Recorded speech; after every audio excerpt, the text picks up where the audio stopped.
Welcome home. Deborah LeeAnn here with our weekly wisdom, and it's Wednesday, December 3rd.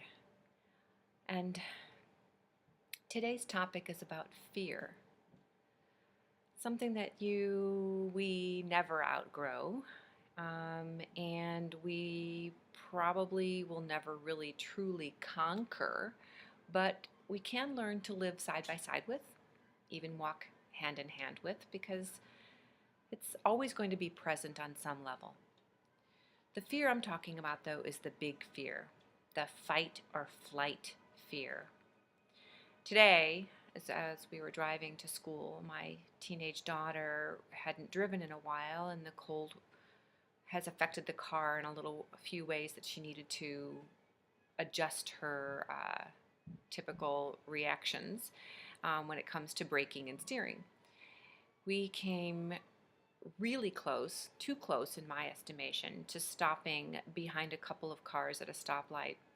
And I kept saying, slow down, stop, stop, stop. And I got really, really scared. And I realized that even though we stopped safely, it was a little too close for my comfort.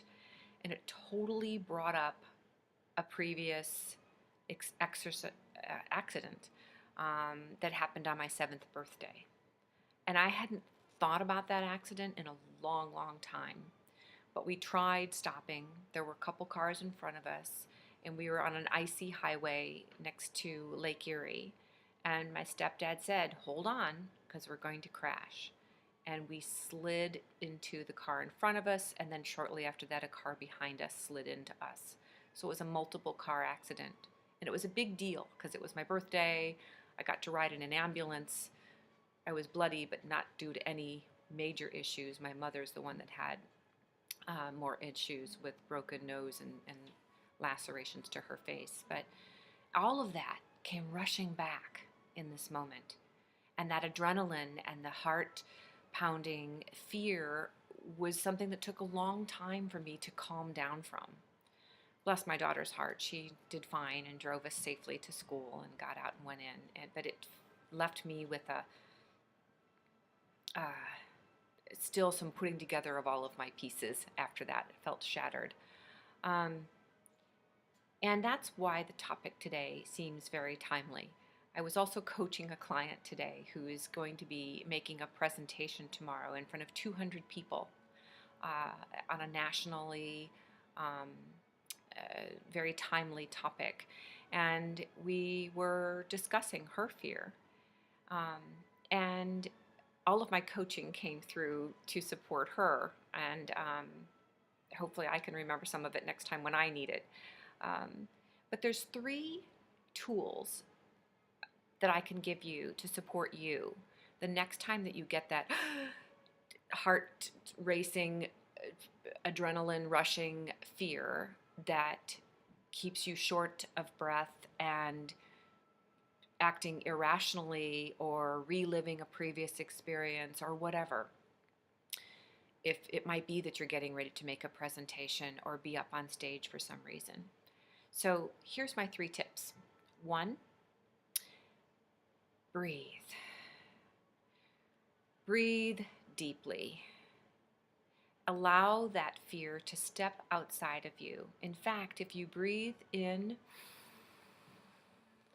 and gather a lot of breath into your lower belly, and then you breathe out and push that energy out of you. That's key in supporting you in allowing that chemical release of the extra adrenaline to leave your body. It keys your system to calm down and to get enough breath into your system to fight that short-breathed lack of oxygen to the brain tactic that's going on within you.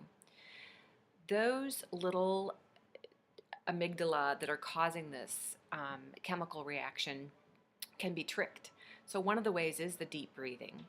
The other is to let out a long sigh. Because when we do that, it kicks in the oxytocin, which combats the adrenaline. It also kicks in that we're safe. If you'll notice, right after almost falling or almost having an accident, or even that release after a meal, a really lovely, filling meal, or getting into bed at nighttime when we just relax into, it keys our body that we're safe. So that's a really important first step, that deep breath, letting out with the sigh, pushing that fear out of your system. Not the fear as much, but the chemical reaction around it.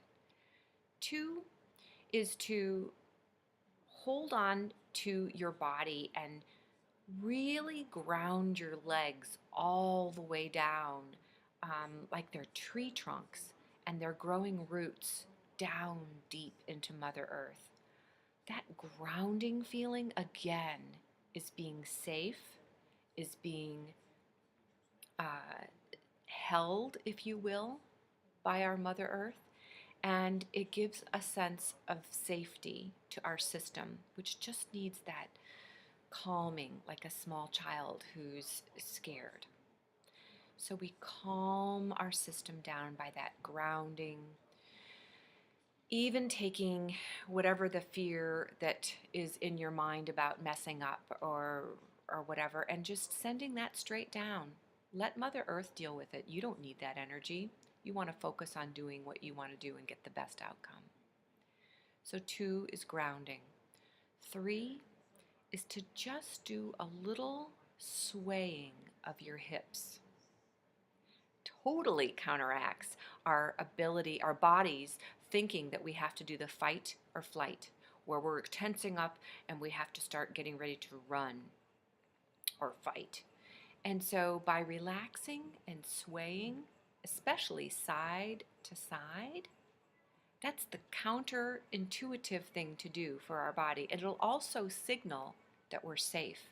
Again, if you think about it, when we hold a child, we sway side to side, move our hips, move the baby back and forth.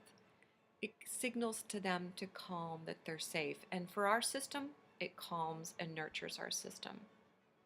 So I hope that those will be tools that you can put into play next time you have that feeling of, oh my God, I'm getting ready to report on this in front of the board meeting. I'm getting ready to deal with the situation at work that I'm not excited about, or it scares me, or I'm not sure how to handle this, or to actually handle a difficult conversation with a child or a loved one. Breathe deeply. Tell yourself you're safe. Ground and sway. Until next time, take good care of yourself. And thanks for watching.